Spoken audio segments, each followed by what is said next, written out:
Hi everyone, in this video I'll be talking about descriptive epidemiology with you. So first I'd just like to tell you what epidemiology stands for in this case. And when we talk about biostatistics, epidemiology discusses two things related to a disease.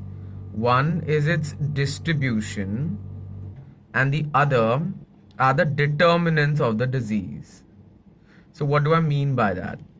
So it'll tell me about where, when, how, why the disease is occurring, and about what factors play a role in bringing about the disease.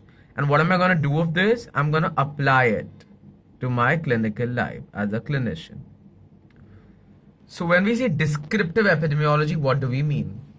So of course, as the name suggests, descriptive epidemiology is going to describe something to me. So what is this describing? It's describing obviously the disease, and it's telling me three things about the disease. Who, when, and where of the disease. It's telling me about three things about the disease: the who, the when, and the where. And all of this it is doing in a particular population, right? So it's doing all of these three things in a particular population. So descriptive epidemiology is the study of a disease, giving the person, time, and place distribution of that particular disease in a certain population. Got it? Now we'll be discussing about how this would do that. So what steps are involved in carrying out a descriptive epidemiological study? So firstly, I'm going to have to define my population, because if I don't know who it is I'm observing, it makes no sense for me to go ahead. So this is my first step, defining the population. So I'll be describing two things about the population. One is my population base.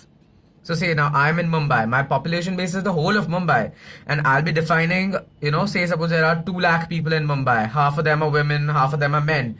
I would like to know detailed cultural factors also about them, just to have a ready database with me, you could say. And from this population base, I will be choosing my defined population.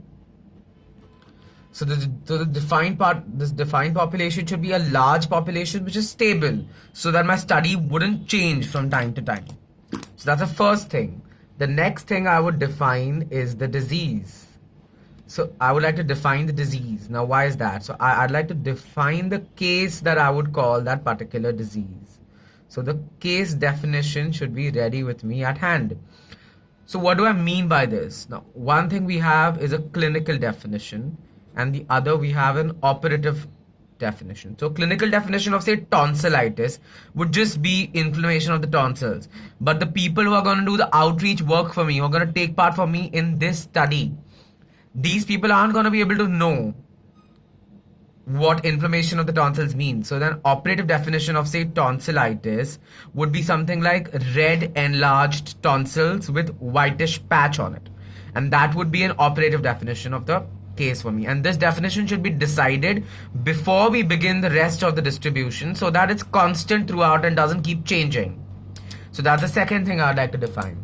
After this, I'll be describing the person, the time, and the place distribution, that who, when, and where of the particular disease. So that's step number 3, describing all of that. The step number 4 would be measurement of the disease. So I'm going to measure the disease with the help of different indices and all of that. Like I'll be using my case fatality rate and studying the distribution in further detail. Finally, I'll compare this to my known indices. So suppose I obtained a case fatality rate of say 1 in 1000 for my tonsillitis study. I will compare that to the previous studies and understand how good my study was. Or I'll compare that to some other disease to understand how much more severe this is compared to those diseases. That will give me a good comparator value for it. And the last part would be I could formulate a hypothesis. So suppose I did a study about the geriatric population in which I'm studying the prevalence of depression in them. Okay. Once I get my values, I'll suppose get a 1 per 1000 population of the geriatrics suffers from depression. And suppose I also ask them during my survey about loneliness, and I realize that almost all of the geriatric population who were depressed were also loners. And I'm beginning to make an etiological hypothesis between depression and loneliness. That would be formulating a hypothesis, and this gives me a background to finally create an experimental or analytical model and verify this hypothesis. So, just to summarize the uses with the help of the steps, I would say descriptive epidemiology gives me the time, place, and person distribution of a particular disease. It helps me measure the intensity and the severity of a disease and compare it to existing ones. It gives me a basis to conduct an analytical or experimental study. And finally, it helps me create a rough etiological hypothesis.